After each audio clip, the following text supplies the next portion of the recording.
Muy buenas tardes para todas las personas que nos acompañan en un día más, una lectura más de uno de cada estantería en vivo. Los saludamos y las saludamos después de una tiempita de ausencia. Resulta que tuvimos algunos cambios en nuestros horarios y tuvimos que reestructurar un poco, pero pues ya estamos de nuevo listos y preparados para seguir leyendo con ustedes aquí en las tardes en uno de cada estantería en vivo. Hoy no nos acompaña Cata por la misma cuestión de los cambios de horario y los temas laborales, pero el próximo jueves estará con nosotros acompañándonos aquí en una lectura. Ahora, hola María Alexandra, qué alegría tenerte por aquí una vez más. Y pues bueno, nada que les cuento.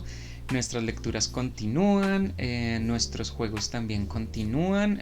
Obviamente también eso entró dentro de la reestructuración del horario. Entonces los capítulos de We Happy Few también los van a encontrar en un nuevo horario. Ya estaremos informando esas modificaciones. Y nuestras lecturas probablemente vayan a continuar un poquito más tarde por este cambio de horarios, pero vamos a seguir igual que como veníamos leyendo con ustedes. Y si quieren leer con nosotros, si quieren acompañarnos, ya saben que nos pueden dejar sus comentarios aquí en el chat de Twitch, o si nos ven en diferido a través de YouTube, nos pueden dejar sus comentarios por allá también, dejarnos sus likes, o si no les gustó la lectura también nos pueden dejar su dislike, no hay ningún problema. Y cualquier comentario que nos quieran dejar, o si quieren compartir nuestras lecturas, las pueden encontrar por allá también. El día de hoy, y siguiendo con nuestra dinámica de leer autores y autoras colombianos, les traigo una autora de La Guajira, de origen wayuu. Vamos a seguir con esta dinámica que empezamos con Don't Give Up Man, de un texto de la isla de San Andrés, en el cual conocimos a una autora sanandresana, una historia muy tropical, muy caribeña. Y hoy vamos a conocer una historia de la parte de La Guajira, en específico de la comunidad wayuu.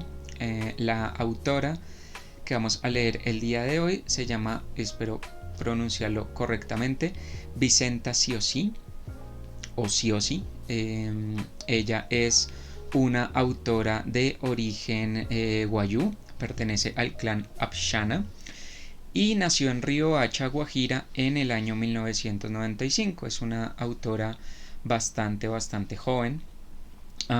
Por parte de madre, nos cuenta su biografía, por parte de madre pertenece al clan Apshana, como les mencionaba hace un momento, y por parte de padre es descendiente de italianos. Estudió en la Divina Pastora de Riohacha, y aquí en Bogotá hizo sus estudios universitarios en comunicación social en la Universidad de La Sabana. Ella cuenta con varias reconocimientos. Por ejemplo, nos cuentan también que fue la primera escritora en ser publicada en una serie de cuadernillos wayuu financiados por la gobernación de La Guajira, llamados Waunaimna, espero haberlo dicho bien, promovidos por un antropólogo wayuu llamado Weidler Guerra Curbelo. También nos cuentan que uno de sus cuentos, llamado El dulce corazón de la piel cobriza, ganó una mención de honor en el Premio Andino y Panamá de Literatura Infantil. Y en 1999 publicó un par de cuentos llamados Serenata en Panchomana y La señora iguana, que es uno de los que vamos a leer el día de hoy, con este último con el que obtuvo el Premio Nacional de Literatura Infantil Confamiliar del Atlántico. También ha escrito con respecto a las fiestas y a los rituales de matrimonio wayús. Y los cuentos que vamos a leer el día de hoy tienen un tinte un poco político por el lado de la señora iguana, y también un tinte de denuncia social de lo que ocurre en algunas ocasiones en estas zonas un poco alejadas y no tan reconocidas por nuestro estado colombiano, en el caso del cuento de titulado No he vuelto a escuchar los pájaros. Entonces vamos a leer este par de cuentos porque pues son relativamente cortitos y pues porque como no nos está acompañando Cata el día de hoy, la sección de comentarios alrededor puede ser un poco corta, entonces vamos a aprovechar para leer dos cuentos en uno. Entonces, sin más preámbulo, esta es la autora que les proponemos para el día de hoy, una autora colombiana con raíces wayús y con literatura de esta parte de nuestro territorio. Entonces vamos a empezar con el cuento llamado No he vuelto a escuchar los pájaros. Dice así: Bonita, bonitica, me decía mi abuela. Bonita me llamaba la vendedora de leche y la que pasaba todos los días montada en su burro pollino. Bonita, expresaba el que me veía, y yo sonreía y me preguntaba allá adentro si sería tan hermosa como los cardonales paridos de Iguarayas o tan bella como el amanecer cuando cantaban todos los pájaros del mundo. Temblando me tocaba el cabello, y era como la hoja de salvia. Recorría mi piel y era como flor de tuna. A escondidas palpaba mis senos y eran dos múcuras erguidas en sus horquetas. Una noche sentí la tibieza de la primera menstruación empapando mis muslos y tuve ganas de llorar. Desde ese momento y durante un año dormí sola en el rancho de mi abuela bebiendo las aguas depurativas de la Piache y comiendo mazamorra. Esta etapa de mi vida me colmó de gracia. Todos lo decían.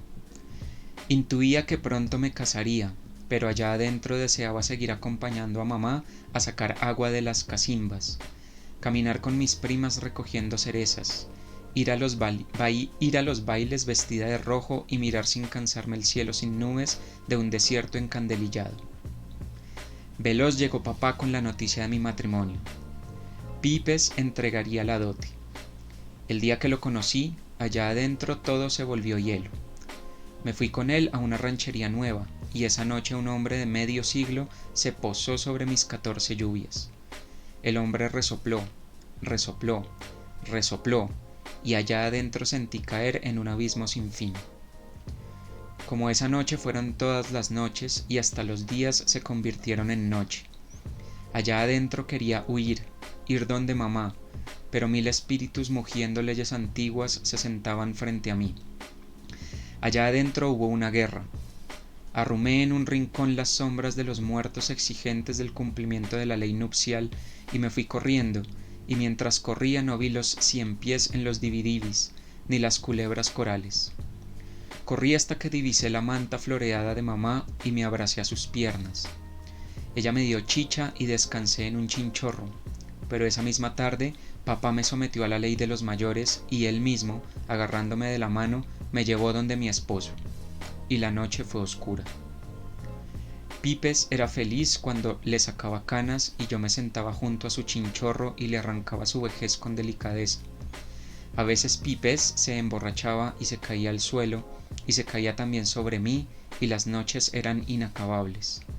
Pipes no trabajaba tanto y llegaba el hambre con sus 3 manos y me apretaba el estómago y la cabeza y se robaba la luz de mis ojos. Me va a llevar el hambre, le conté a una guayú que pasaba por allí con una olla llena de verduras podridas, y ella dijo también he sentido las 3 manos del hambre, pero en el mercado de Riohacha hay bastante comida. Pipes no se opuso, y me fui con la verdulera y conocí el mercado todo llenito de cosas y vi las gaseosas, los bocadillos y la carne guindando en las colmenas. Pero nada era mío, y solo pude limpiar un bulto de cebollín y me dieron de pago otros cebollines y llegué al atardecer apretada por el hambre. Pero volví al otro día y limpié sacos y sacos de papa, y me pagaron con papas, y vi debajo de las mesas de los vendedores unos tomates y los tomé, y cuando llegué al rancho hice un caldo de cebollín y papa y el hambre se fue a visitar a otro. Y al siguiente día me fui por debajo de las mesas del mercado recogiendo lo que botaban y limpiando cebollín, y así me acostumbré y conocí otras indias que hacían lo mismo y nos acompañábamos en el camino de regreso. En un invierno tuve un bebé y no me dio alegría sino tristeza, y no pude ir al mercado y el hambre volvió a apretarme el estómago y me fui con el nacido a la casa que estaba en la salida de la ciudad, donde una mujer arijuna siempre nos saludaba batiendo su mano en el aire. Sin conocer, me senté en la terraza y esperé en silencio, y al final de la tarde me dieron arroz y carne. A veces comía hojas o semillas, y cuando no había nada iba a la casa en la salida de la ciudad, y al final de la espera, siempre muda, me daban comidita. Cuando el bebé tuvo una lluvia, yo había perdido un diente del frente, y cuando el bebé tuvo 2 lluvias, llegó otro nacido, y yo ya no soy yo. Y otra vez el hambre, y otra vez sentada en la casa de la salida de la ciudad. Un día la arijuna me dijo: por Dios, mujer, no paras más, y yo no sabía cómo no parir más, pero no contesté nada, nunca le decía nada. Cuando nació el tercer bebé perdí el segundo diente, y la arijuna dijo: tienes mucho dinero que pares tanto, y no dije nada, porque si tuviera dinero hubiera comprado una gaseosa roja para saber a qué sabía, o probaría una bola de chocolate. Murió mi abuela y en su velorio vi a las primas aún sin casarse, con sus dientes completos, con sus mantas nuevas. Ellas, que nadie llamó bonitas, boniticas, estaban con otros jóvenes sonriendo a pesar del duelo. Me acosté en un chinchorrito y pude ver la luna nueva alumbrando los caminos arenosos de La Guajira, y vi que las noches, aún de luto, traen su resplandor, y pensé cosas buenas. Pero la luna también iluminó mi manta raída y mis uñas carcomidas por el mugre, y escuché la voz sin rostro del murmullo: qué fea está, y del abismo de allá adentro subió un calor. Antes de prender el fogón, fui a la casa de la salida de la ciudad y pedí a la arijuna un espejo. El cabello, un rastrojo tostado por el sol, la piel tiznada, la boca mueca y los ojos infinitamente tristes en 19 lluvias vividas.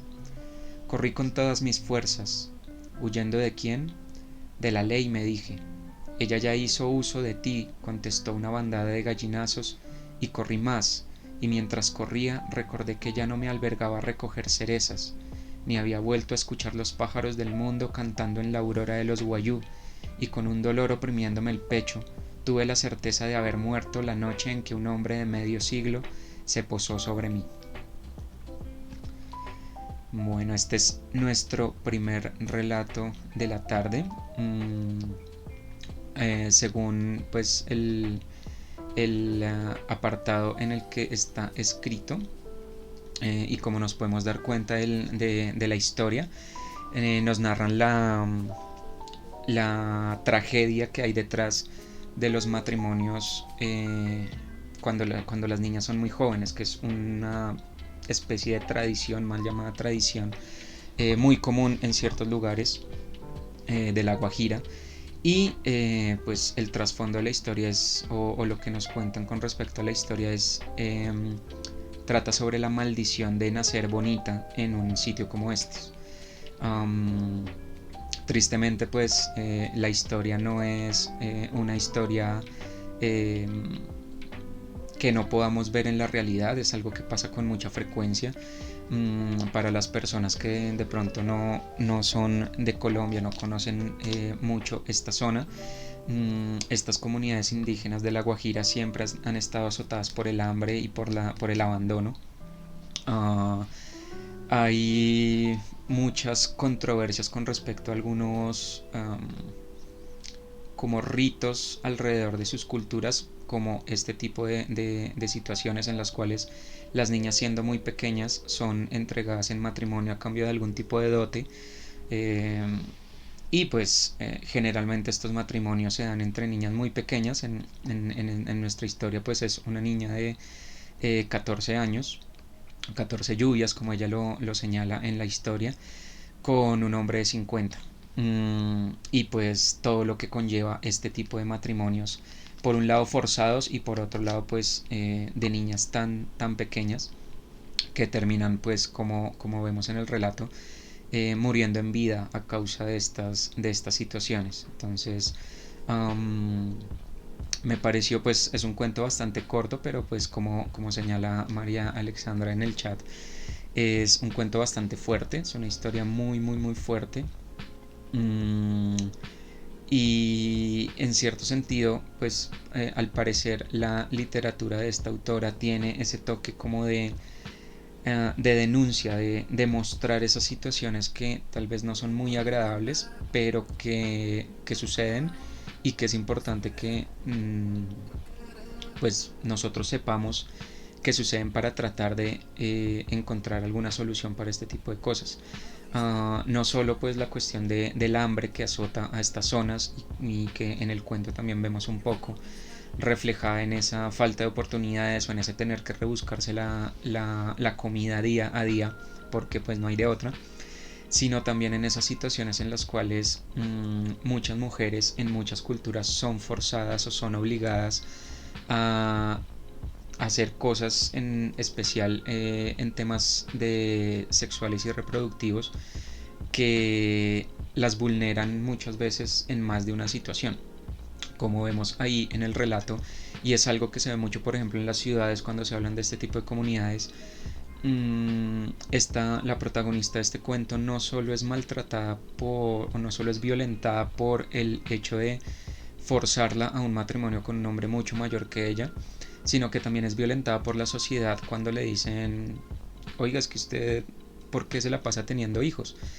Y muchas veces estas mujeres pues no tienen otra opción, porque sus esposos las obligan, porque las golpean, incluso las violan, y no hay tampoco unas campañas o unos métodos de anticoncepción que les permitan a estas mujeres tomar otro tipo de decisiones.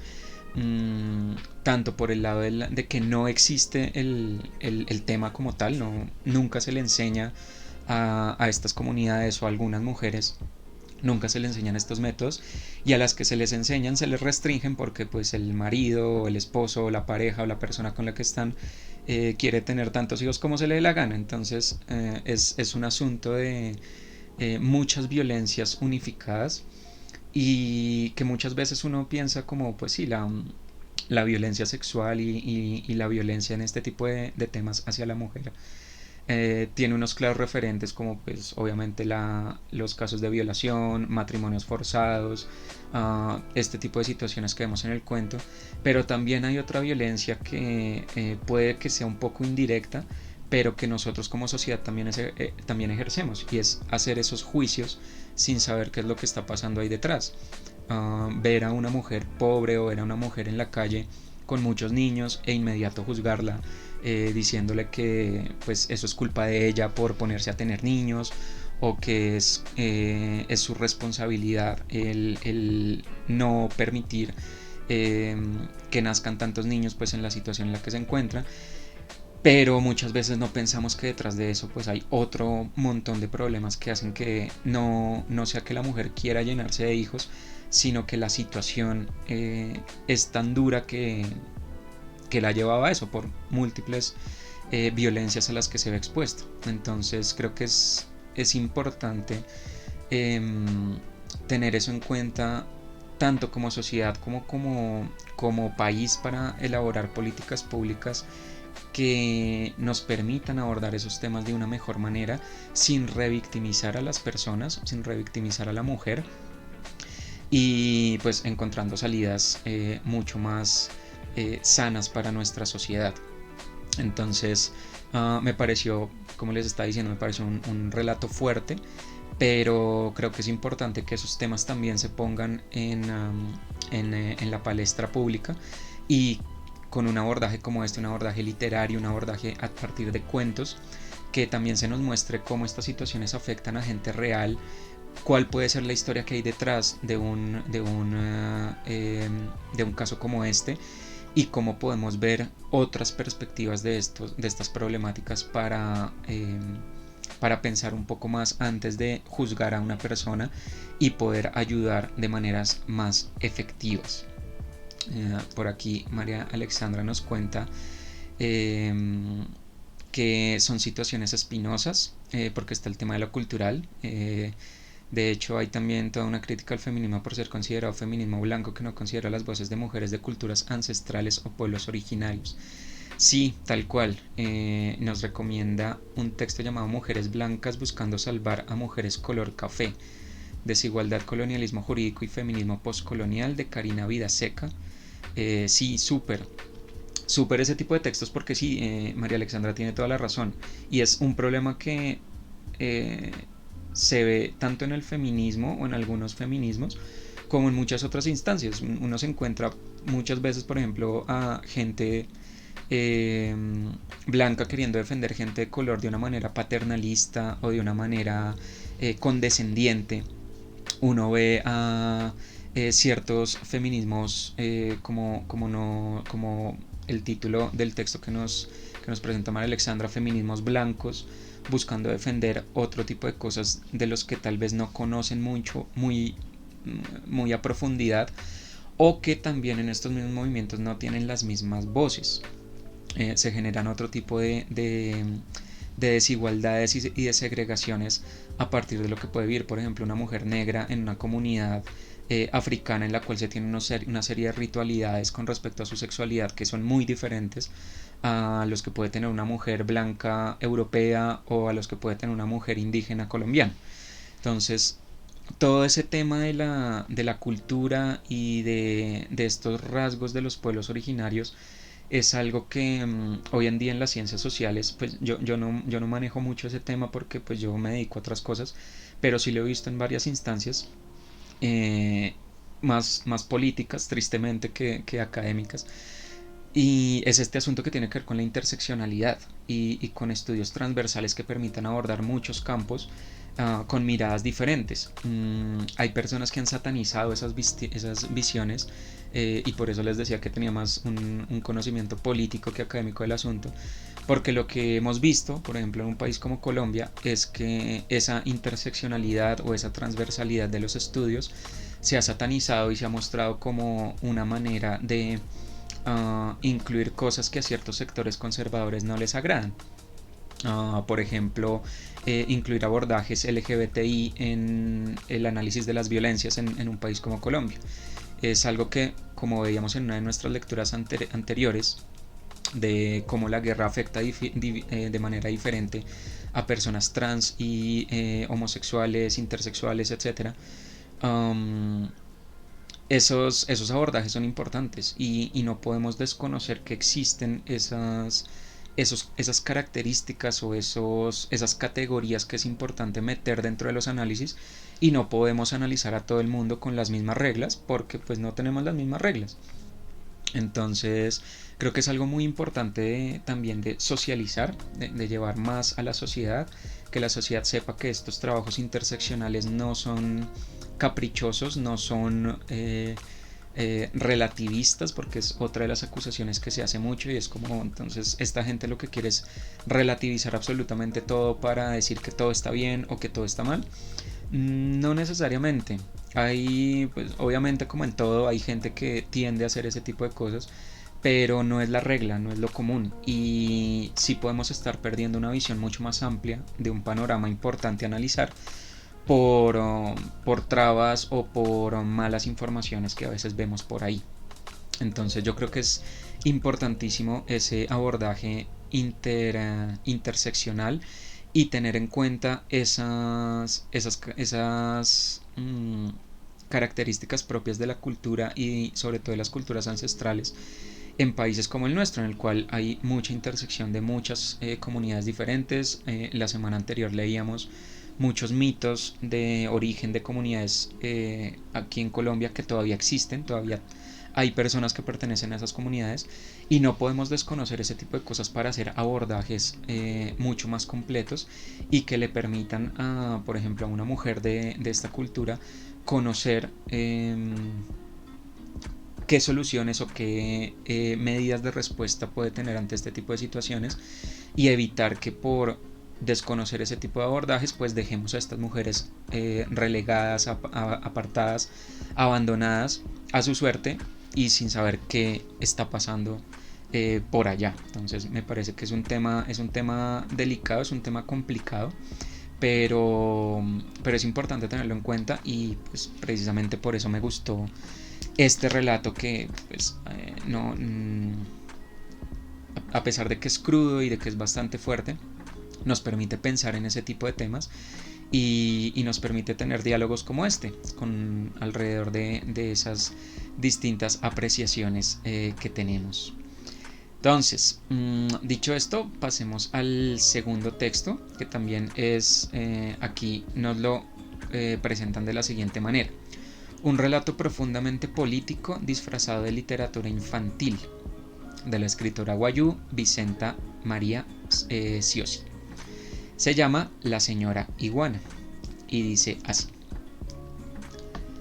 Hacía un año que no llovía en Panchomán. Los trupillos habían perdido sus hojas, las hierbas saladas estaban secas y el suelo parecía arrugado. La señora iguana estaba cansada de buscar alimento y se detuvo a reposar sobre un cacto candelabro. Pasaron sobre su cabeza, volando al occidente, 4 tórtolas, 8 perdices y una bandada de cotorras cara sucia. También apareció un osito hormiguero. La señora iguana le preguntó: ¿A dónde van tan deprisa?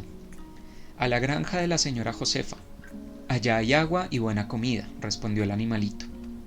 ¿Y cómo se llega a ese lugar?, preguntó entusiasmada la señora iguana. Después del cementerio Apshana, pasas por la escuela Santa Rita, atraviesas el río Calancala y como a 1 kilómetro encontrarás una loma amarilla. Esa es la granja de la señora Josefa. Ella es muy buena, explicó el osito hormiguero. La señora iguana dio las gracias y emprendió el camino. Vio las bóvedas blancas del camposanto Apshana brillando bajo el sol, la escuela Santa Rita pintada de 2 colores y el Calancala completamente seco por el verano. Siguió andando y rodeada de nubes divisó la loma de arena amarilla. A medida que se acercaba, escuchaba el canto feliz de las aves. En las copas de los árboles había paraulatas, canarios, cardenales guajiros y hasta conoció el famoso pájaro uta, que tiene bigotes y es de color marrón con un collar blanco en el pescuezo. Subió por la loma hasta encontrar una choza de barro y techo de palma. Estaba cercada por árboles de tamarindo, jovita, aceituna, marañón y ciruela. Sus ramas largas daban sombra y el clima era fresco. Junto a la casita había una enramada y un jardín donde se asomaban coquetas flores de trinitarias, cortejos, corales y rosas de La Habana. De pronto apareció la señora Josefa. Se acercó a un pozo, tiró de una cuerda y sacó del fondo un balde con agua. Llenó 2 baldes que estaban junto al pozo y empezó a regar los árboles uno por uno. Después mojó el jardín y por último rellenó una fuente en el centro del patio donde docenas de pajaritos se acercaron a beber sin miedo. La señora iguana decidió treparse en la palmera más alta de la granja. Desde allí pudo ver el desierto extendiéndose plano hasta tocar el mar. En la mañanita los pájaros inundaron con sus trinos el ambiente y antes de levantarse el sol en el oriente, la señora Josefa salió a bañar nuevamente sus palos. Al terminar, barrió las hojas que caían al suelo y las apiló en una zanja alejada un poco de la casa. Al cocotero donde estaba alojada la señora iguana se acercó una paloma. «Buenos días, no la había visto por aquí», dijo el ave. «Vine ayer del desierto de Panchomana y estoy sorprendida de ver la felicidad de los animales», explicó la señora iguana. «Vivimos en paz», expresó la paloma. «La señora Josefa nos regala agua, no permite que nadie robe nuestros nidos y prohibió a sus nietos acosarnos con hondas o escopetas». «Pero no he visto ningún niño por aquí», añadió la señora iguana. «Visitan los domingos», gritó la paloma antes de volar por el cielo azul. La señora iguana caminó entre las ramas y se acomodó en el aceitún. Tomó 2 hojitas y se las comió. Estaban dulces y frescas. Desde allí podía ver a la señora Josefa tejiendo un hermoso chinchorro multicolor bajo la enramada. «Es bueno tener amigos», pensó la señora iguana, y se puso a conversar con las gallinas. Les contó cómo era Panchomana y las guacharacas, y hasta fue a saludar a 5 cerditos en un corral. «Aquí puedes vivir tú también porque la señora Josefa es muy buena», aseguraron todos. El domingo muy temprano llegaron 17 nietos y 8 hijos de la señora Josefa. El bullicio de sus voces alegró la granja. Ayudaron a regar las plantas, armaron un fogón y entre todos prepararon una sopa. Después del almuerzo colgaron chinchorros en la enramada, algunos descansaron, otros se pusieron a jugar estrella china y los más pequeños corrían tras una pelota. En la tarde, antes de irse, Rebeca, hija de la señora Josefa, roció con petróleo las pilas de hojas secas y la quemó. Se armó tal llamarada que los pájaros volaron despavoridos a resguardarse del humo.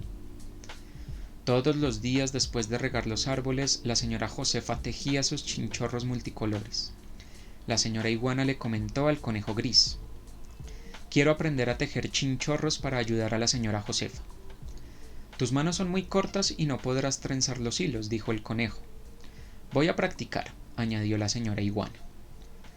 «Te puede ayudar el pájaro Gonzalico, que teje sus nidos como una gran mochila», informó el conejo.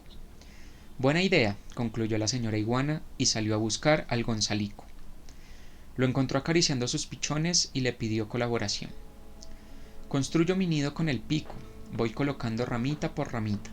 Hago alrededor de 4000 viajes, pues a veces se me caen los palitos, pero no sé nada de chinchorros», se excusó el Gonzalico. Al siguiente domingo, la señora Iguana se encaramó en un árbol de acacia. La señora Josefa estaba enseñando a su nieta Sibyl a tejer chinchorros, y la señora Iguana no quería perderse la clase. De repente, un viento del sur empezó a mecer los árboles.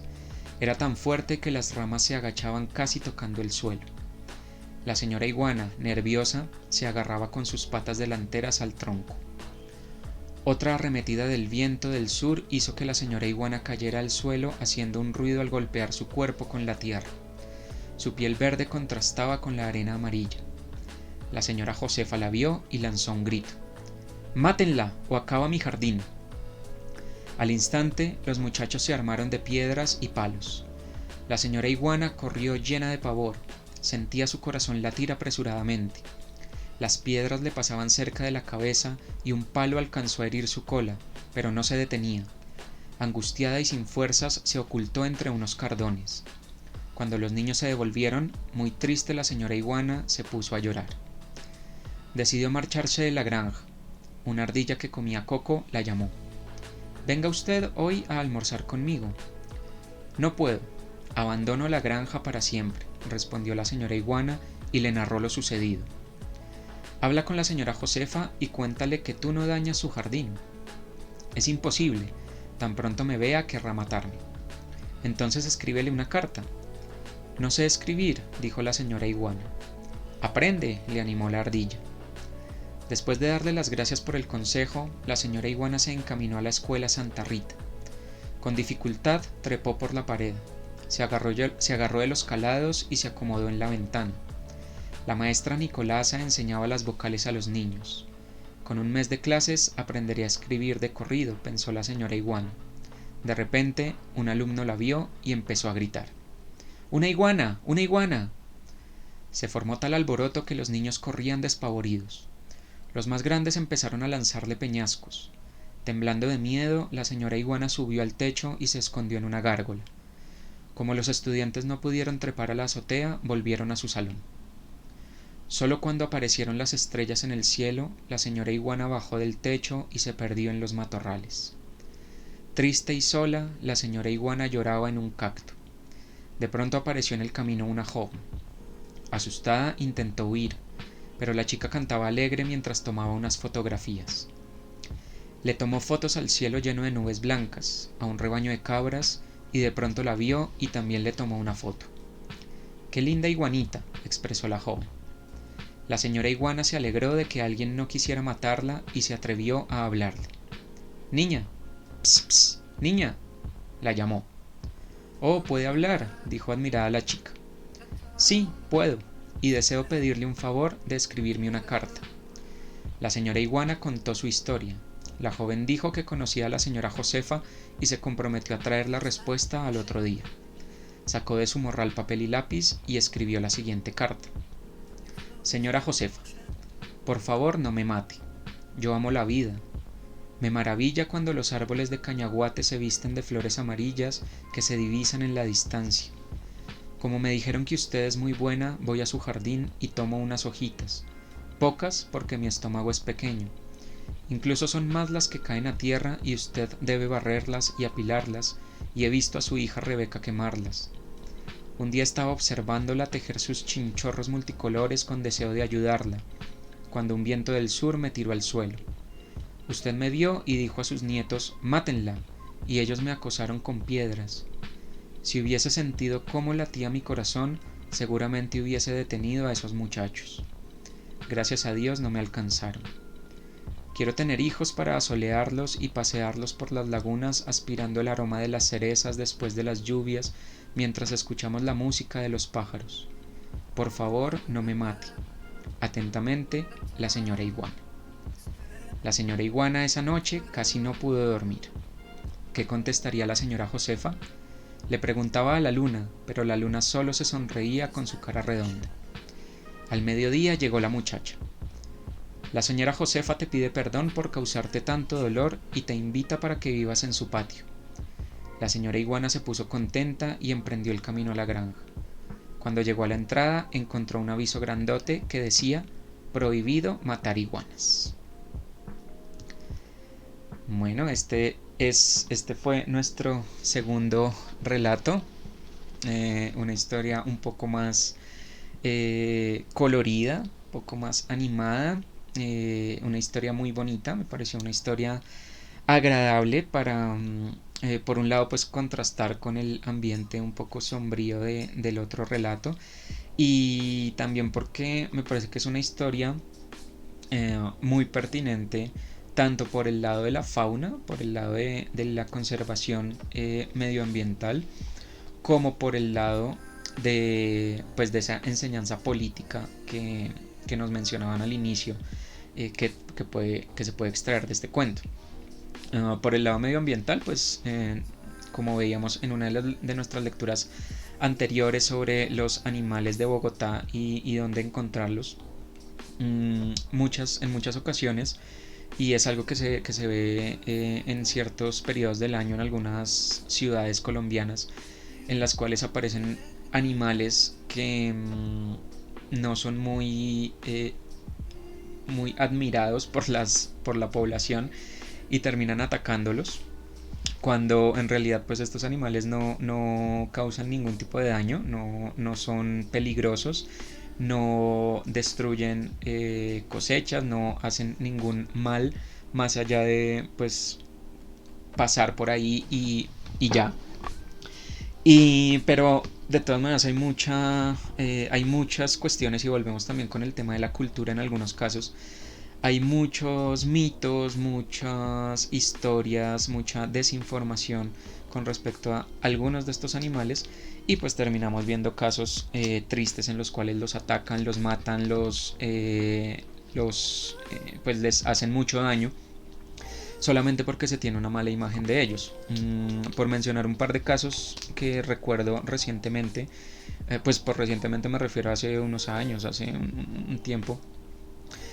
Tenemos el caso de las zarigüeyas, que son unos animales que suelen salir mucho en algunas ciudades, y como parecen ratones gigantes, pues la gente les tiene mucho miedo y los golpean y los matan. Y pues desde muchas instituciones de conservación animal se ha hecho el llamado de que las zarigüeyas no son ninguna plaga, no causan ningún desastre, no son malos, son animales normalitos, y muchas veces simplemente se encuentran por ahí porque están escarbando para conseguir comida, o están las viviendas o los sitios urbanos están muy cerca de sus madrigueras, entonces pues terminan cruzándose con seres humanos. Pero pues son animales inofensivos. Sin embargo, pues su apariencia y su parecido a un ratón o una rata muy grande, pues hacen que la gente les tenga mucho miedo y terminan lastimándolos.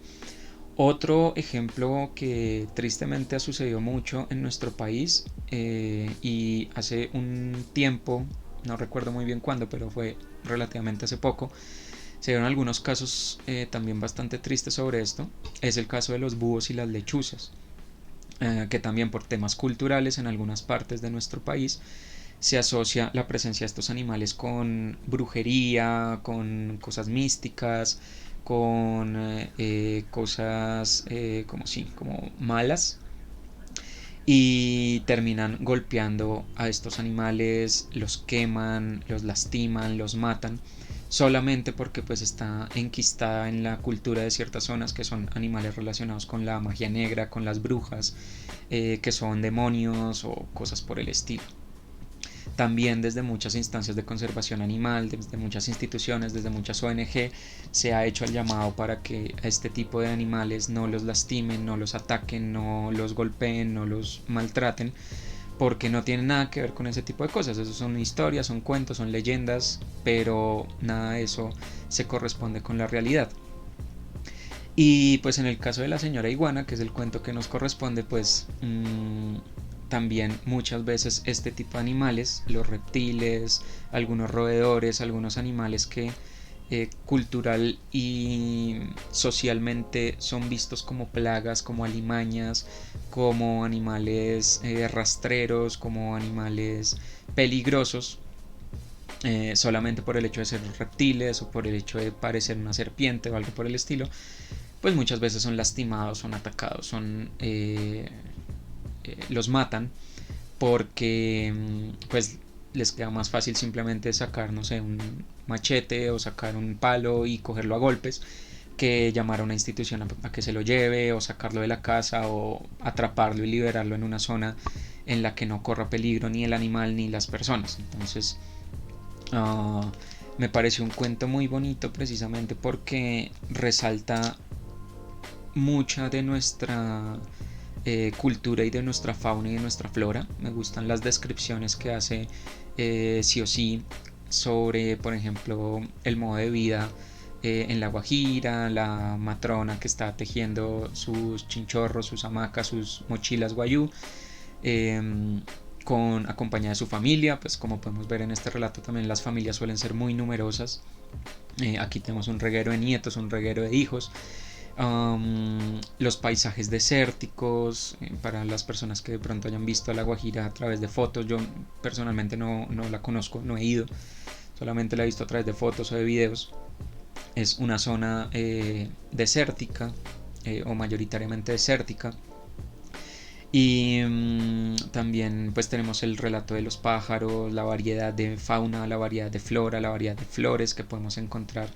Entonces es un relato que nos muestra un poco toda esa biodiversidad tan grande que tiene nuestro país, y a la vez nos muestra pues como alguna o al menos parte de esa biodiversidad que no es tan no tiene muy buena imagen ante los ojos de las personas, termina desapareciendo, termina siendo violentada precisamente por eso. Entonces creo que es una reivindicación de esa fauna, de esa flora, en específico en este caso de la zona Guajira, y un llamado pues también a conservarla y a no lastimar o no acabar con estos animales solamente porque nos parecen bichos o porque nos parecen feos o lo que sea. Por el otro lado, pues tenemos también, y eso creo me parece muy importante en un país como este especialmente, ese llamado a no excluir simplemente porque tenemos una mala imagen de la persona. Y es algo que hemos visto recientemente, sobre todo cuando empezó el proceso de los diálogos de paz aquí en el país, pero hoy en día también todavía se ve, y es esa reticencia a ver a ciertas personas como ciudadanos y no como miembros de un grupo armado o exmiembros de un grupo armado, o como personas que, no sé, tal vez por las circunstancias de la guerra trabajaron en algo relacionado con, no sé, drogas, con sembradíos de coca, sembradíos de otras drogas, y quedaron con ese estigma. Y eso es algo que todavía se ve mucho. Hay muchas zonas en las que campesinos que toda la vida han sido cocaleros, y que pues también hay que hacer esa distinción entre la hoja de coca y la droga como tal que se extrae de ahí, que son pues dos cosas diferentes, pero en el imaginario de muchas personas pues eso es prácticamente lo mismo, y una persona que siembre hoja de coca pues inmediatamente es narcotraficante. Entonces son asociaciones un poco extrañas que nos ha dejado pues esa marca de la guerra que hemos vivido a lo largo de tantos años, pero me parece importante tener en cuenta ese eh, el trasfondo, la historia de fondo de este cuento, para pensar en que En muchas circunstancias o en muchas ocasiones, algunas de estas personas no llegaron allá por gusto, o porque de verdad estuvieran comprometidos con lo que estaba pasando en medio de la guerra, sino porque eran reclutados a la fuerza, porque eran muy niños y eran llevados con engaños, porque no había nada más que hacer en el sitio en el que vivían y la única opción que se les presentaba era esa, porque eran amenazados por muchas circunstancias. Y todas estas personas que en realidad, si uno mira los análisis y mira los estudios con respecto a cómo estaban conformados estos grupos armados, eran la mayoría. La mayoría de personas eran de este tipo, reclutadas a la fuerza, o con amenazas, o con engaños, o etcétera. Muchas de estas personas quedaron agrupadas por el estigma de el grupo guerrillero, el grupo paramilitar, el grupo armado al que pertenecían, y volver a la vida civil, reinsertarse a la vida civil, pues les ha costado muchísimo trabajo precisamente por eso. Y es algo similar que en las ciudades, aquí pues no se ve tanto el asunto, pero en las ciudades se ve más un poco con, por ejemplo, con la población carcelaria. Son estigmas que persiguen a las personas y evitan que esa resocialización y esa reintegración a la vida se completen o se logren hacer de la mejor manera posible. Entonces, me parece una metáfora muy bonita la de la señora iguana, precisamente para mostrarnos que es probable que detrás de ese estigma, detrás de esa marca, detrás de ese pasado que pudo haber tenido una persona, está un ser humano de carne y hueso, está una persona que tal vez sí está arrepentida de lo que ocurrió, está una persona que, no sé, por ejemplo en el caso del reclutamiento forzado, pues simplemente fue arrastrada a una situación de la cual no quería participar. Y ahora, además de luchar con esa violencia que se ejerció sobre la persona, pues tiene que luchar con el estigma social también. Entonces, me parece una invitación bonita. Además, el hecho de que esté en forma de cuento infantil me parece muy, muy apropiado para integrar esas enseñanzas desde la niñez. Me gusta mucho esa reflexión con respecto a pues no hay que juzgar a la señora iguana, no hay que juzgar a la persona simplemente por esos estigmas o por esos prejuicios que tenemos en la cabeza. Si nos pudiéramos comunicar, si pudiéramos saber qué hay de fondo, tal vez podríamos entender la situación y podríamos darnos cuenta que no somos enemigos, que simplemente la persona, o en este caso la señora iguana, tenía unas intenciones detrás y nosotros la malinterpretamos simplemente porque teníamos un prejuicio hacia ella. Y pues quiero conectar eso ya para finalizar con lo que les estaba mencionando del primer cuento, y es precisamente ese juzgar a las personas sin saber qué hay en el trasfondo. Juzgar a una mujer que tiene muchos hijos y vive en la pobreza y decirle que es culpa de ella, que todo es culpa de ella, que porque tiene tantos hijos, porque no planifica, porque no usa métodos anticonceptivos, cuando ni siquiera sabemos si esa mujer ha tenido acceso a esas herramientas o si sus hijos han sido producto de una violencia intrafamiliar o de un matrimonio forzado o de una situación para la cual ella no tiene control. Juzgar a una comunidad porque, no sé, en alguna noticia o alguna persona o alguien dijo que es que toda esa gente es perezosa y solo quiere que el Estado le regale las cosas, sin darnos cuenta que detrás hay un montón de trabas institucionales, sociales, sociopolíticas, económicas, que impiden muchas veces que estas comunidades puedan surgir.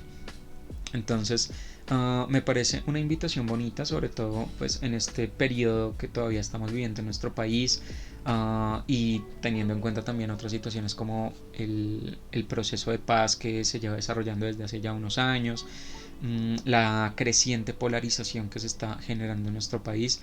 Me parece una reflexión pertinente y apropiada para pensar en no juzgar a las personas simplemente por los prejuicios que tenemos. Muchas veces las discusiones, las peleas, las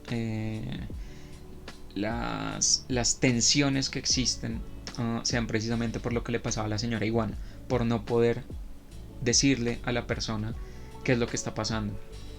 Y de parte de la otra persona por no querer escuchar a la señora iguana o a quien nos quiere hablar. Entonces me parece una reflexión muy apropiada, muy pertinente para estos momentos que estamos viviendo, y pues ese es el cierre de nuestra lectura del día de hoy, de nuestras lecturas del día de hoy. Espero que las hayan disfrutado, que como estábamos charlando con María Alexandra hace un rato, les hayan permitido reflexionar con respecto a estos temas. Y pues de nuevo, esta lectura del día de hoy, las lecturas que vamos a estar haciendo son una invitación a conocer a nuestros autores, a conocer a nuestras autoras también, y a explorar un poquito de esa literatura colombiana que pues va mucho más allá de los autores más conocidos, de los autores más famosos. Saber que en las regiones se escribe, y se escribe teniendo en cuenta sus contextos particulares. Hay muchas historias que vale la pena conocer, entonces esperamos que este espacio sirva un poco para sacar a la luz esas historias y esos autores, esas autoras que de pronto no conocemos mucho. Por ejemplo, esta autora pues yo no la conocía, no tenía ni idea. Y también encontré, mientras buscaba autores de La Guajira, encontré un poeta, encontré a otro cuentista. Entonces son historias muy interesantes que vale la pena rescatar, que vale la pena conocer, y pues esperamos que aquí este espacio les sirva también para conocer autores que de pronto terminen entregándoles una historia que les cambie la vida o les dé una perspectiva distinta sobre alguno de los temas de los que trata.